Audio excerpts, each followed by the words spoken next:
All right, it's a super hot August day, so I'm here on my back patio.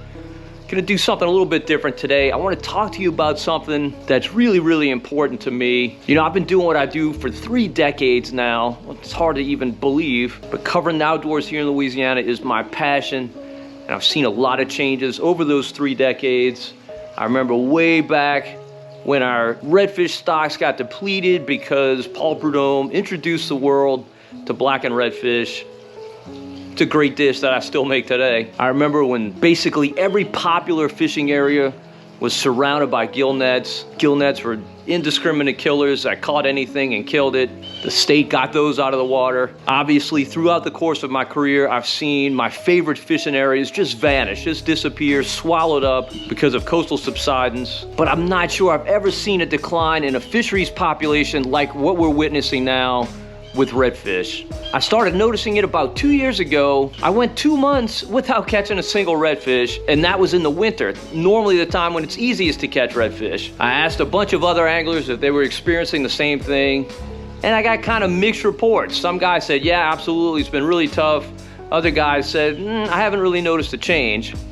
Fast forward a year from then, and virtually everybody was saying the same thing that I had said the previous year, just not a whole lot of redfish.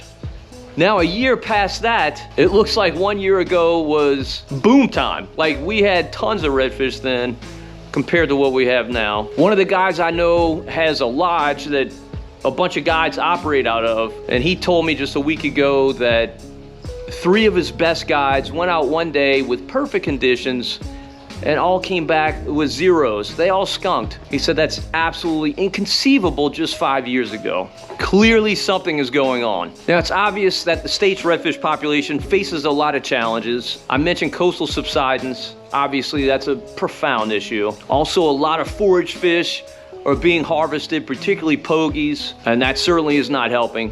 Both those things, though, are gonna take time to address. But there's one thing we can do now that will start having an almost immediate impact. The Louisiana Wildlife and Fisheries Commission really needs to lower the recreational redfish harvest limit. 5 fish per angler per day was fine when we had copious amounts of edge habitat. It's like a perfect laboratory for redfish to grow up in. But obviously that's no longer the case. And unfortunately, the Louisiana Department of Wildlife and Fisheries is often slow to move and react to obvious changes in fisheries. Case in point are flounder. For the last decade, it's been obvious to everybody who wets a line that there was a problem with the flounder fishery. The state finally this year has imposed a moratorium for this coming fall. And ironically, flounder have already really begun to come back on their own. Everybody's saying this is the best flounder fishing they've seen in at least 10 years. But we cannot afford to wait on redfish.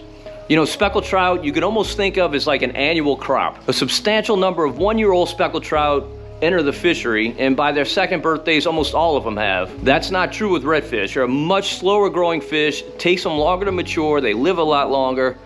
And as a result, recoveries in the population take a lot more time. And unfortunately, it appears the problem is so severe, time is not something we have a lot of right now. We must act. It's time for Louisiana to lower their redfish limit.